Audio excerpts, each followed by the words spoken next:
I exposed my aunt after she claimed I was faking my disability for attention. She then ends up attacking me and putting me in hospital. I, 31F, was born with a severe genetic disorder called EDS, hypermobility type. The illness varies greatly from person to person. Most can lead relatively normal lives with some pain and problems. EDS is essentially a group of disorders caused by defective collagen in the body. This results in a host of issues, including joint hypermobility, which causes joints to be so loose and unstable that they dislocate or subluxate, partially dislocate, constantly.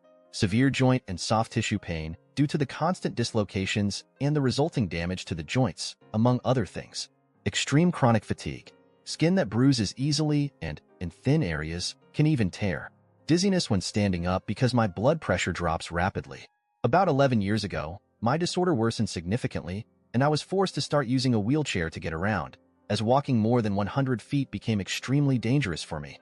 The risk of falling due to a hip dislocation was high. In the last 3 years, I upgraded to an electric wheelchair because pushing a manual chair became too painful. For reasons I don't fully understand, my aunt, 54F, has an extreme dislike for disabled people, especially those in wheelchairs who can still move their legs. For 11 years, whenever we were alone, she treated me worse than a dog and insisted that my disorder was completely fake and made up. She claimed I was lying about it because I wanted all the attention focused on me, believing I was jealous of anyone else receiving attention, especially her. I tried to confront her about it and talk things out, but since I was already overwhelmed by my condition, I ended up keeping her comments to myself. Since I'm not confrontational and don't see her often throughout the year, I didn't want to burden anyone with it, especially as I already had to ask for so much help from the people around me, and my parents were exhausted from all the doctor's visits during that time. So, for the past 11 years, I've just ignored every comment she made when we were alone because I had grown accustomed to it. I absolutely didn't care what she thought at this point, and knew she was just being an idiot. That was until things really escalated last week when I went to visit my aunt for our yearly family dinner. She was the one who organized the dinner this year. All was going well until she drank more than usual and became a lot snarkier toward me in front of the family. This caused some family members to call her out and tell her it was inappropriate and uncalled for. She silently fumed, giving me death stares afterward. My parents noticed this and kept an eye on her. Unfortunately, at some point, I went into the kitchen on the other side of the house to take a break from my aunt's stares and take my medication in private.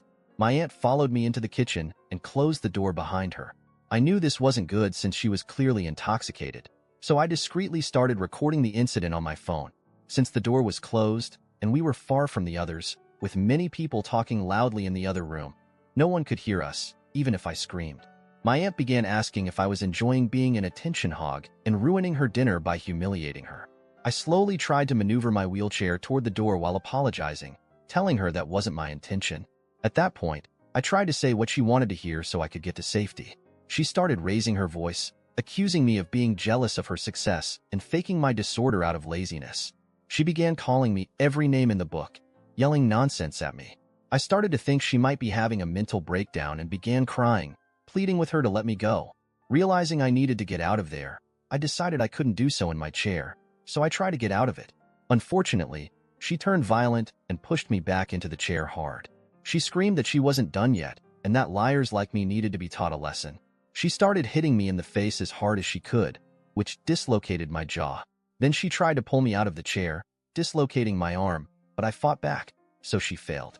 She then somehow managed to push my chair over on its side, causing my foot to get stuck behind the footrest.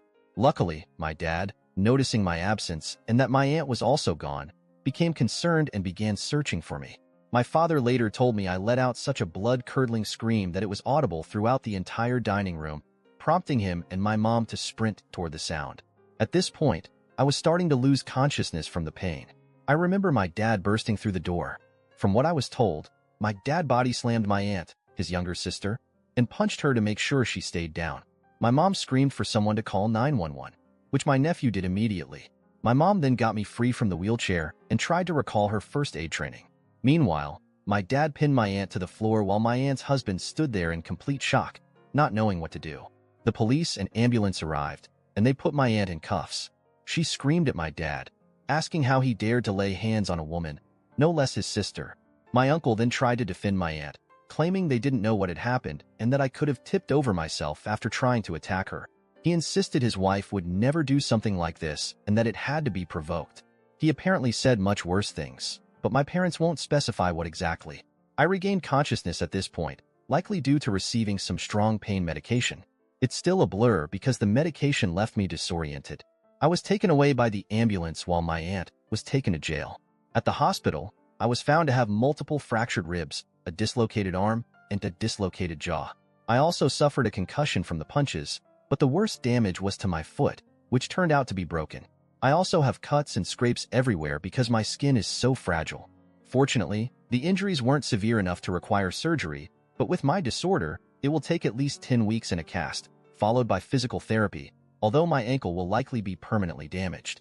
I feel guilty for ruining someone's life. I've gotten multiple voicemails from different numbers with her screaming how I ruined her life and probably their finances after this. My uncle is trying to save his own reputation by sticking to my aunt's side, but that's short-lived since he wants a divorce. A few family members and them are making me doubt if I've done something wrong here, so that's why I'm asking if I'm the a-hole. Edit. Also, for some of the questions, yes, we're getting a restraining order and pressing charges. The thought of her coming after me is too much. For people wondering how I was given pain meds when I wasn't conscious. As I said, I think I regained it due to pain meds, but I don't remember a lot of what happened due to the pain, but I'll ask my parents when I got the meds. My parents are reluctant to talk about how they found me and what happened because they'd rather have those memories buried instead of haunting me. The footage was handed over to the police and is backed up on multiple platforms. I'm currently thinking I'm going to sue since I have insurance that covers legal costs for me. TLDR. My aunt ended up putting me in hospital and severely injuring me because she thinks I'm faking my genetic disorder to get attention. I recorded the whole attack and put it online after they tried to say I'm lying and I attacked her. Now everyone in our family has gone no contact, even her church. Her husband wants to divorce her, so she's AITA for posting it online and ruining her life.